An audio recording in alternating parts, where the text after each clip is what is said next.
সুপ্রভাত বন্ধুরা। আজকে সোমবার। এই চা আর দুধ গরম দিয়ে আমার সকালের শুরু। অনেকক্ষণ আগেই উঠেছি ঘুম থেকে, বাসি কাজ সব হয়ে গেছে। এখন উষ্ণ গরম জল খেয়ে নেব। আমার জন্য লাল চা করে নিয়েছি আর দুটো নিয়ে নেব বিস্কুট। বিস্কুট ছাড়া শুধু লাল চা খেতে হয় না, তাই দুটো বিস্কুট খেয়ে নিচ্ছি। বড় অনেকক্ষণ আগেই ডিউটি চলে গেছে। এখন প্রায় বাজে 10টা। এখন চলে এসেছি ছাদে ছেলের কিছু জামা কাপড় নিয়ে।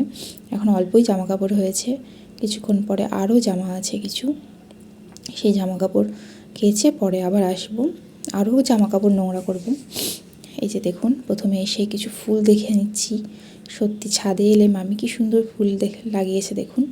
নিচেও কিছু ফুল গাছ আছে, তবে ছাদের ফুল গাছগুলি বেশ ভালো লাগে। এই ফুলগুলি কিন্তু অন্য ফুলের মতো ওই একদিন দুদিন পরে না ওই নষ্ট হয়ে যায় না, বেশ ভালোই লাগে, অনেক দিন থাকে। ছেলে জামা কাপড়গুলি মেলে দিলাম। সুন্দর রোদ দেখুন, কিন্তু ছাদে বেশি রোদে থাকা যাচ্ছে না। আপনাদের সকল বন্ধুকে একটা আমার অনুরোধ আছে, আমি একদমই নতুন এই ইউটিউব চ্যানেলে, এই নতুন ব্লগ করছি। প্লিজ যারা আমার ভিডিওগুলি দেখছেন, প্লিজ আপনারা একটু লাইক করুন, কমেন্ট করুন। আমি কমেন্টের অবশ্যই উত্তর দেবো কোনো প্রশ্ন থাকলে আপনাদের। আর প্লিজ সাবস্ক্রাইব করুন, আমার খুব ভালো লাগবে। প্লিজ আপনারা লাইক করবেন আর এটি দেখবেন ভিডিওটা পুরোটা। আমি চলে যাই এবার নিচে, প্রচণ্ড ঠান্ডা লেগেছে, তাই নিচে এসে আর এক কাপ কফি নিয়ে নিলাম করে। আমি এখন দুপুরের কিছুটা রান্না করব।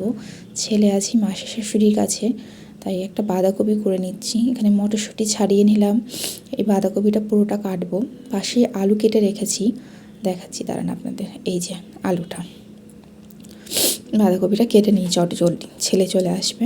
এই যে কথা বলতে বলতে বাঁধাকপিটা পুরোটা কেটে নিয়েছি, জায়গা ছোট তাই দুটো বাটিতে রেখেছি। যে আছে মটরশুঁটি, কাঁচা লঙ্কা, টমেটো, আদা বাটা, আর পাশে আছে লবণ, হলুদ, জিরে ধনে গুঁড়ো। জিরে ধনে গুঁড়ো গোটা মশলাটাকে আমি হালকা রোস্ট করে এটা গুঁড়ো করে কৌটোতে রেখেছি। দেখি কড়াইটা ভালো করে গরম করে নিলাম। আপনারা আমার কথা শুনে বুঝতেই পারছেন প্রচণ্ড ঠান্ডা লেগেছে। এখনও আমার ঠান্ডা লাগা ঠিক হয়নি, সেই জন্য আমি ঠিকঠাক ভিডিও আপলোড করতে পারছি না। ছেলেকে নিয়ে একটু বেশি ব্যস্ত আছি। এই তেলটা নতুন এনেছে আমার বর, খারাপ না বেশ। আগে আমাদের আনতো ফরচুন, কিন্তু এখন দোকানদার এই তেলটা দিল, বললো নতুন এসেছে, একবার ব্যবহার করে দেখুন ভালো। তো সত্যি তেলটা খুবই ভালো, খুবই লাইট। আপনারা ব্যবহার করতে পারেন, যদি কেউ ব্যবহার করে থাকেন প্লিজ আমাকে কমেন্টে জানাবেন যে তেলটা আপনাদের কেমন লেগেছে। প্রচণ্ড ঠান্ডা লেগেছে আমার, সেই জন্য অসুবিধা হচ্ছে, আপনারা প্লিজ কিছু মনে করবেন না। তেল গরম হয়ে গেছে। এই যে এবার আলুগুলি দিয়ে দিলাম। ফোড়নে শুধু তেজপাতা দিয়েছি। আলুগুলি খুব লাল করে ভেজে নেব, সিদ্ধ করব না এখন, কেননা ঢেকে সিদ্ধ করলে আবার যখন বাঁধাকপি দেবো, বাঁধাকপি হতে অনেক সময় লাগে জানেনই আপনারা। তা বাঁধাকপি হতে হতে আলু আর কিছু অস্তিত্ব থাকবে না, একদমই গলে যাবে। এখন শুধু একটু লবণ গুঁড়ো আর মশলার মধ্যে একটু শুধু হলুদ দেব। হলুদ আর লবণ দেওয়া হয়ে গেছে, ভালো করে নেড়ে নেব। জানি এটাকে দেখে মনে হবে এটা তো কোনো রান্নার রেসিপি ব্লগ না, তাহলে কেন দেখাচ্ছেন। আসলে নতুন কিছু কন্টেন্ট তেমন পাচ্ছি না, সেই জন্য একটু রান্নাটাই দেখে নিচ্ছি। আবার এইভাবে নিরামিষ বাঁধাকপি খেতে আমার খুবই ভালো লাগে। আপনাদের কাদের কাদের এই বাঁধাকপি খেতে ভালো লাগে একটু প্লিজ জানাবেন। সব খাবারই ভালোবাসি, তবে প্রিয় খাবারের মধ্যে এই লিস্টে বাঁধাকপিটা আমার কিন্তু ফার্স্টেই আছে। আমি আমিষের থেকে নিরামিষটা খেতে বেশি পছন্দ করি, কারণ আমার ঠাকুমা যেহেতু নিরামিষ খাই, আমি জন্ম থেকেই দেখছি ঠাকুমা নিরামিষ খাই, সেই জন্য আমাদের বাড়িতে আমিষ নিরামিষ দুটোই হতো। পরিমাণ মতো দিয়ে দিলাম কিছুটা আদা বাটা, এবার দিয়ে দেব জিরে ধনে গুঁড়ো। এটাকে ভালো করে কষিয়ে নেব। তার আগে দিয়ে দেবো একটু হলুদ গুঁড়ো। টমেটো কাটা আছে, খানিকটা টমেটো দিয়ে দিচ্ছি, পুরো টমেটোটা এখন দেব না, খানিকটা টমেটো নামানোর কিছুক্ষণ আগে দেব, তাহলে বেশ কাঁচা কাঁচা মুখে পড়ে, আমার ওটা খুব ভালো লাগে। এবার মশলা কষিয়ে নিচ্ছি ভালো করে। মশলা কষে যখন তেল ছাড়তে আরম্ভ করবে, তখন বাঁধাকপি দিয়ে দেবো অল্প অল্প করে। ভালো করে নেড়ে নিলাম, খানিকক্ষণ রেখে দিই একটু মশলা ছাড়ুক। এই যে মশলা কিছুটা ছেড়ে গেছে, এবার দিয়ে দিই কাঁচা লঙ্কা। কাঁচা লঙ্কাটা নাহলে আমি দিতে ভুলে যাব। কাঁচা লঙ্কা দিয়ে দিলাম। নেড়ে দেখছি সত্যি এবার তেল বেরিয়ে গেছে। এবার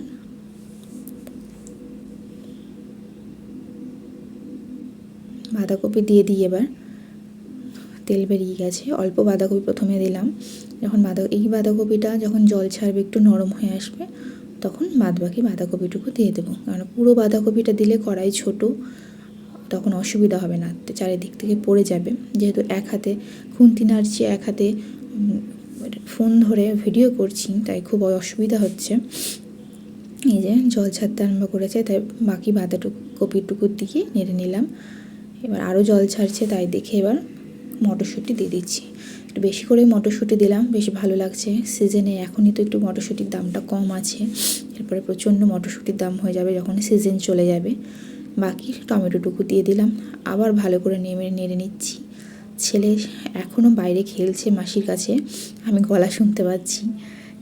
আসলে চারিদিকে প্রচণ্ড মাইক চলছে, একদিকে জালসা হচ্ছে, একদিকে বিয়েবাড়ির মাইকের শব্দ, সেই জন্য আমি পরে ভয়েস ওভার দিচ্ছি, সরি, মাফ করবেন। আমি সঙ্গে সঙ্গে যে শব্দটা হয় বা ভয়েসটা হয়, সেই রিয়েল ভয়েসটা আমি দিতে পারছি না। ঢাকা দিয়ে দিলাম।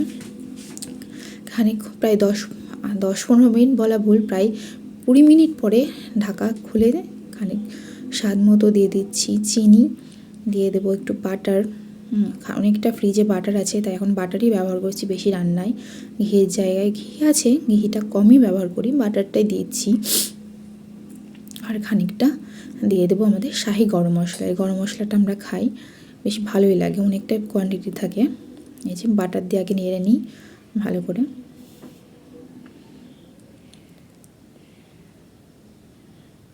এই যে সানরাইজের শাহি গরম মশলা, আমার বিয়ের পর থেকে আমি এই গরম মশলাটাই রান্নায় ব্যবহার করি, আর সত্যি টেস্ট খুবই ভালো হয়, স্মেলটা আমার খুব ভালো লাগে। ভালো করে নেড়ে চেড়ে এবার ঢাকা দিয়ে দেবো, কেননা রান্না আমার প্রায় কমপ্লিট, প্রায় না সত্যি কমপ্লিট হয়ে গেছে। এবার গ্যাস বন্ধ করে দিই, রান্না হয়ে গেল। গ্যাস বন্ধ করে দিলাম, ঢাকা দিয়ে দিলাম। এই যে আবার সন্ধেবেলায় উঠে পড়েছি, একটা ভাত ঘুম হয়ে গেছে, আমি ভিডিও করতে পারিনি মাঝখান থেকে, কেননা ছেলে খুব দুষ্টুমি করছিল। ছেলেকে খাইয়েছি, স্নান করিয়েছি, আমার খাওয়া দাওয়া হয়েছে, তারপরে আর ভিডিও করা হয়নি। এই দেখুন জলের ড্রামের মুখটা অন্যদিকে ঘুরিয়ে রেখেছি, কেননা ছেলে এলেই হাত পায়ে এখন, ওই জন্য কলটা অন করে দেয় ও, দিয়ে জল ফেলতে আরম্ভ করে। খুবই দুষ্টু হয়েছে, দেখুন কী সব বের করছে, কোথা থেকে কিছু বললে শোনে না। এখন নাকি বাচ্চাদের বেশি বকা যায় না, তাই জন্য বেশি বকি না, ও যেটুকু করতে চায় দেখি লিমিটের মধ্যে আছে সেটুকু ওকে খেলা করতে দিই, যেহেতু আমাদের একদমই ছোটো ঘরদোর। এখন সন্ধে হয়ে গেছে, তাই বাবাকে ডাকছে ঘর থেকে যে বাবা এসো, নাহলে কিন্তু টাটা, আমি বাইরে চলে যাচ্ছি। আমি দুধ চা করে নিলাম, বর এসেছে, বরের জন্য দুধ চা কফি আমিও নিয়েছি, ছেলেকে দুধ মুড়ি খাইয়ে দিয়েছি। এবার ছেলেকে নিয়ে ঘরে যাই, ও নিচে খেলবে, আমরা খাটের উপরে চাটা খাবো। চা খাওয়া হয়ে গেছে, বর বলছে দুধ নিয়েছিলে পিঠের জন্য, পিঠে তো করতে পারলে না শরীর খারাপের জন্য, তাহলে কিছু একটা করো। আমি বললাম তাহলে সিমই নিয়ে এসো, সিমই করি। আর সিমইটা না রেখে খেতে সত্যি ভালো লাগে, যেহেতু পায়েস অনেক সময় চাল চাল হয়ে যায়, কিন্তু সিমইটা কিন্তু চাল বা শক্ত হয় না, তাই সিমইটা করে নিলাম। এই যে এলাচ আছে, এলাচটা দিয়ে দেবো লাস্টে। সিমইয়ে আগে প্রথমে বাটারের মধ্যে ভেজে নিয়ে দিয়ে দিয়েছি গরম দুধের মধ্যে, তারপরে দিয়েছি এলাচের গুঁড়ো। এই যে এলাচের গুঁড়ো দিয়ে দিলাম। আমার সিমই কমপ্লিট, যেহেতু বাঁধাকপির রেসিপিটা দেখিয়েছি পুরোটাই, সেই জন্য আর এখানে সিমইয়ের রেসিপিটা আপনাদের দেখালাম না। এই যে পাতলা দেখছেন, কিন্তু আমার মনে হয় এটা পরিমাণ যেহেতু আমি ঠিকঠাকই দিয়েছি, এটা ঠান্ডা হলে অনেকটা ঘন হয়ে যাবে। এই যে ছেলে রান্না বসিয়ে দিয়েছি, অনেকটাই রাত হয়ে গেছে, বরমশাই একটু বাজারে গেল, বললো আমি আসছি, রাতে রান্না করতে হবে না। প্রথমেই বলেছি আমার প্রচণ্ড ঠান্ডা লেগেছে, তাই বরমশাই এখানে রুটি আর তরকা নিয়ে এসেছে, বলছে প্লেন তরকা এনেছি, তরকার মধ্যে ডিম মিশিয়ে নাও। ঠিক আছে, বাটার তো আছেই, বরমশাই বললো বাটার দিয়ে করো, সাদা তেলে দিও না। তা এই যে ডিমটাকে ফেটিয়ে নিচ্ছি, দুটো ডিম দিয়ে ডিমের ঝুরি করে তার মধ্যে তরকাটা দিয়ে দেব।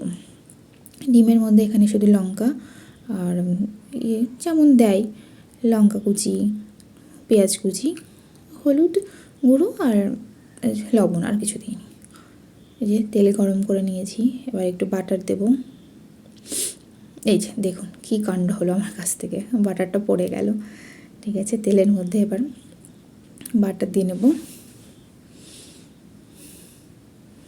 প্রথমে তেল দিলাম অল্প করে, কারণ শুধু যদি বাটার দিই তাহলে বাটারটা আপনার পুড়ে যেতে পারে। সেই জন্য দেখুন ক্যামেরাটা আমি হয়তো ভুলবশত অন্যরকমভাবে ধরেছিলাম, তাই ভিডিওটা অন্যরকমভাবে অন্য অ্যাঙ্গেলে হয়ে গেছে। একটু প্রথম ভিডিও করছি, একটু মাপ করে দেবেন দয়া করে। বাটার তো খুব তাড়াতাড়ি গলে যায়। এবার ডিমের যে গোলাটা রেখেছিলাম সেই ডিমের গোলাটা দিয়ে দিচ্ছি।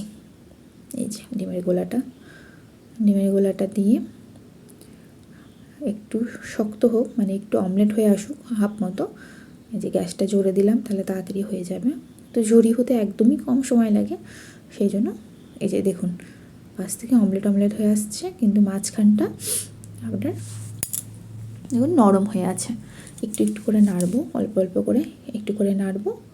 এবার গ্যাসটাকে আস্তে দিয়ে দিই, কেননা বাটার দিয়ে আছে তো হয়তো পুড়ে যেতে পারে বা লেগে যেতে পারে, তখন পুরো খাবারের টেস্টটাই আলাদা হয়ে যাবে, ভালো লাগবে না। কোনো জিনিসই পুড়ে গেলে বা লেগে গেলে দেখবেন টেস্ট ভালো লাগে না। এভাবে ভালো করে নেড়ে নেড়ে খানিকক্ষণ ধরে নাড়াচাড়া করে করে এটা ঝুরি ভাজা করে নেব। এই যে ডিমের ঝুরি হয়ে গেছে, এবার তড়কাটা খুলে নিই। ডিমের ঝুড়িটাকে একটু নেড়ে নিয়ে এই যে তড়কাটা দিয়ে দিলাম। দেখছেন তড়কার মধ্যে কি শুকনো লঙ্কার গুঁড়ো দিয়েছে, আর যে কি দেয়। যতই বলুন আমাদের বহরমপুর শহরে, আমি বহরমপুরে থাকি, এতদিন আপনাদের বলা হয়নি এই কয়দিনে ভিডিওতে, তা আমি জানি না যে সত্যি কোথায় ভালো তড়কা হয়। এই তড়কাটা আমার বর যেখান থেকে আনে, এক এক সময় এক রকম জায়গা থেকে আনে না, কিন্তু একবারের জন্য তড়কাটা আমি খুব ভালো টেস্ট হয়েছে বা দারুণ টেস্ট হয়েছে এরকম বলবো না। আপনারা যদি জেনে থাকেন প্লিজ আমাকে বলবেন যে তড়কা কোথায় ভালো পাওয়া যায়। যে আমার তড়কা হয়ে গেছে, বরের জন্য আমি থালি হিসেবে মতো করে রেডি করে নিয়েছি খাবার।